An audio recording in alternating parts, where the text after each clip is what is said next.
Questões de Família, com José Eduardo Coelho Dias.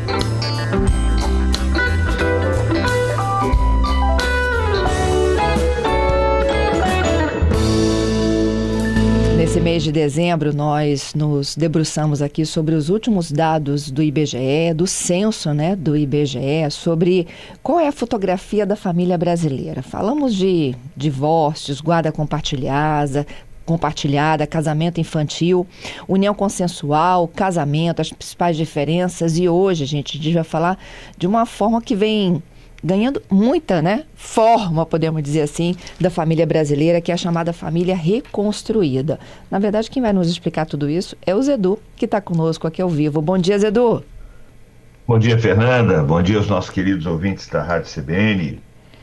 Bom início de semana para nós e a última de dezembro, hein, Zedu?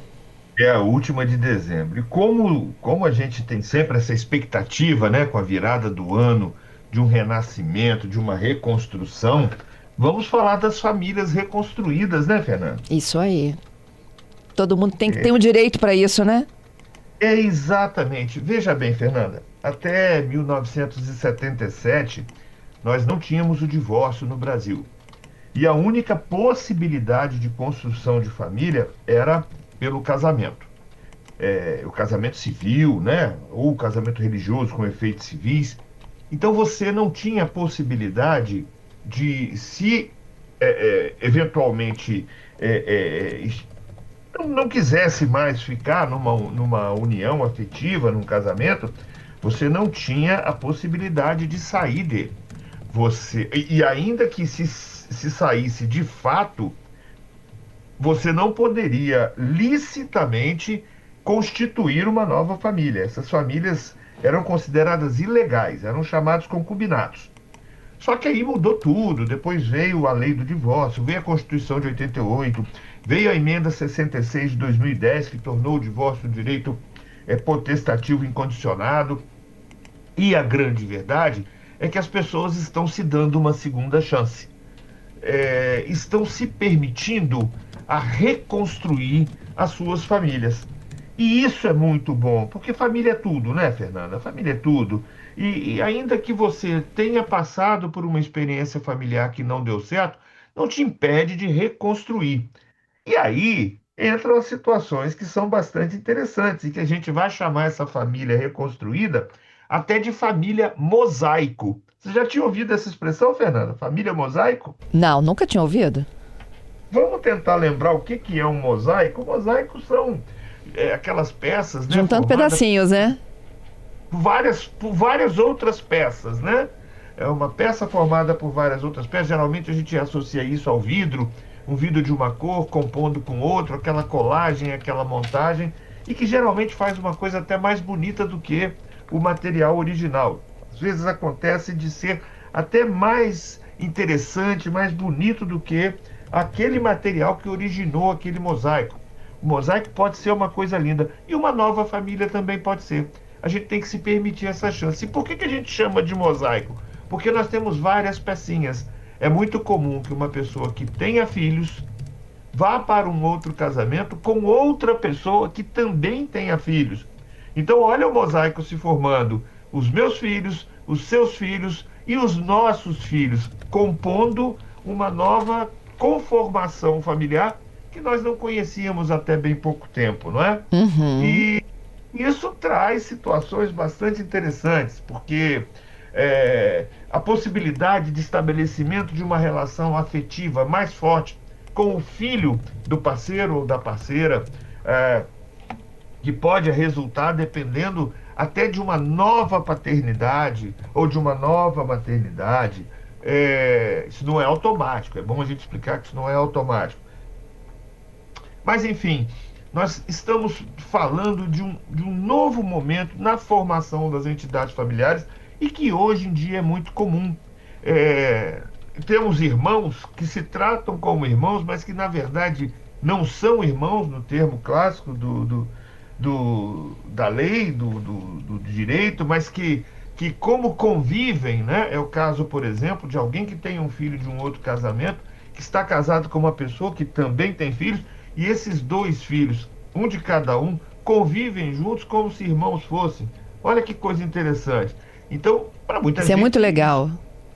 Não, para muita gente isso vai ser estranho, mas quando a gente pensa na possibilidade de multiplicação do afeto, a gente vê que isso pode ser uma saída muito interessante.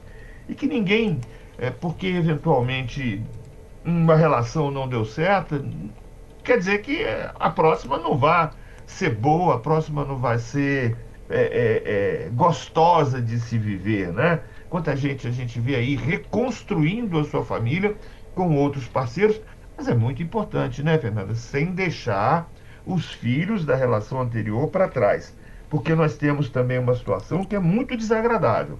Tem muita gente que acha que porque se separa de uma... Acho que o Zedu travou, né? Vamos tentar restabelecer aqui a conexão com ele. O Zedu está trazendo dados, gente, né, que tratam aí das relações familiares no Brasil, né? Esse mês de dezembro, inclusive, a gente trouxe um raio-x do que eles chamam o estudo se chama Nupcialidade, Relações Familiares e Conjugais. A gente falou de divórcio, de separações, da diferença para a união estável. E o assunto de hoje, como a gente já estava tratando, aí ele usou a expressão mosaico, né? É o conceito de família reconstruída ou recomposta. É quando há famílias que passaram por separações de divórcios, têm filhos e eles se unem numa nova união, né, numa nova família e se juntam, né? Então são famílias que estavam, né, de certa forma aí separadas, que constituem um novo núcleo familiar. Essas famílias reconstruídas, né, famílias mosaico, como o Zedu explicava, elas são formadas pela ruptura conjugal anterior, quando pelo menos um dos adultos tem filhos de uma relação passada e constitui agora uma nova unidade familiar. Essas famílias, elas sem dúvida alguma, elas expressam o pluralismo familiar que é reconhecido pela Constituição e pela doutrina. Vamos falar um pouquinho dos vínculos. Edu, tá de volta comigo? De volta. Ei, vamos lá. Aqui. E os vínculos dessa relação? Pois é. Hoje, no Código Civil, nós temos a possibilidade de formação de parentesco, até de filiação, não apenas pelos chamados vínculos naturais. O Código vai dizer lá que, ou vai especificar a possibilidade de filiação por outras origens também, né? Ou seja, nós temos a possibilidade de formação a partir de uma família reconstruída, de uma família mosaico ou não, mas da construção, por exemplo, de um vínculo de afetividade, de comprometimento tão grande que possa originar uma nova paternidade ou uma nova maternidade. Agora, Fernanda, muita gente tem medo até de se relacionar com pessoas que tenham filhos. E quando eu falo filhos, evidentemente, estou falando filhos e filhas, né? Muita gente tem medo de se relacionar, achando, eu vou ser padrasto, eu vou ser madrasta, e automaticamente eu vou assumir a responsabilidade. Não, não é assim que funciona.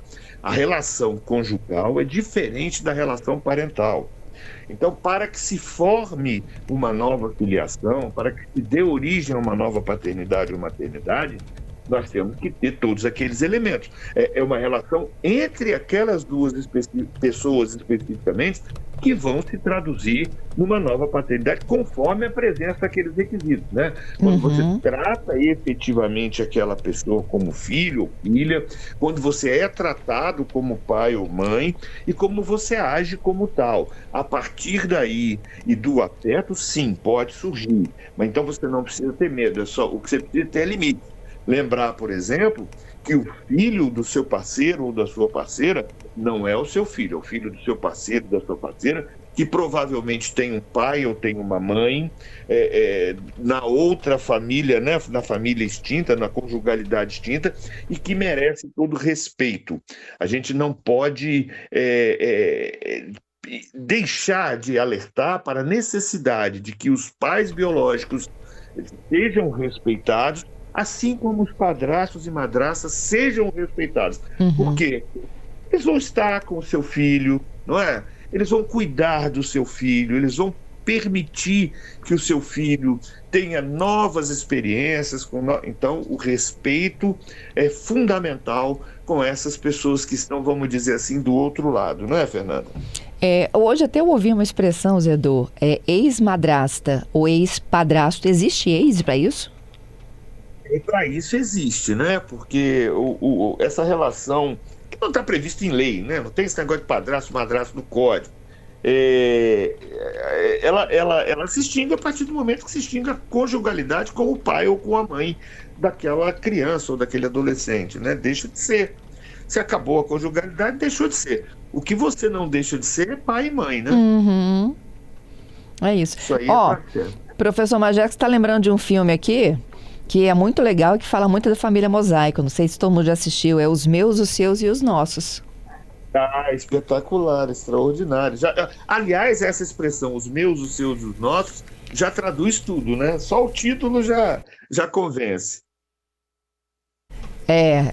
Já diz, a Patrícia está aqui dizendo que a família tem muitos filhos. Tem muito, que junta acho que os 6 de um com os 6 do outro. Eu sei que tem mais de 10 crianças, entre crianças mais novas e adolescentes nesse filme. É muito engraçado, é muito legal de assistir. É um barato. Dica de, então, o que fazer nos próximos dias, né? Agora, Fernanda, lembrar sempre, a gente vê muita coisa, às vezes por ciúme do cônjuge, as relações entre a nova companheira ou companheiro se desentendendo com o anterior. Gente, vamos trabalhar o luto, se for o caso, vamos contratar aí um psicólogo para trabalhar isso. Lembra o seguinte, o que importa não é com quem o seu ex ou a sua ex estão, é saber com quem o seu filho ou a sua filha estão, saber se essas crianças e adolescentes estão contando com essa mesma proteção. Então vamos separar as coisas para a gente começar o ano novo de uma forma melhor, né? Com mais afeto, com mais carinho, com mais responsabilidades também, porque cuidar de um filho que não foi gerado por você é também uma responsabilidade muito grande. E naquele momento que está ali, você está por conta, né? É isso, Zedu. Agradeço aqui sua participação, já lhe desejando tudo de bom em 2026, hein? Para todos nós, para essa equipe maravilhosa da CBN, que eu amo de paixão, para os nossos ouvintes, para todos aqueles que estão nos ouvindo, um excelente 2026. Até 2026. É isso aí, estaremos de volta, se Deus quiser.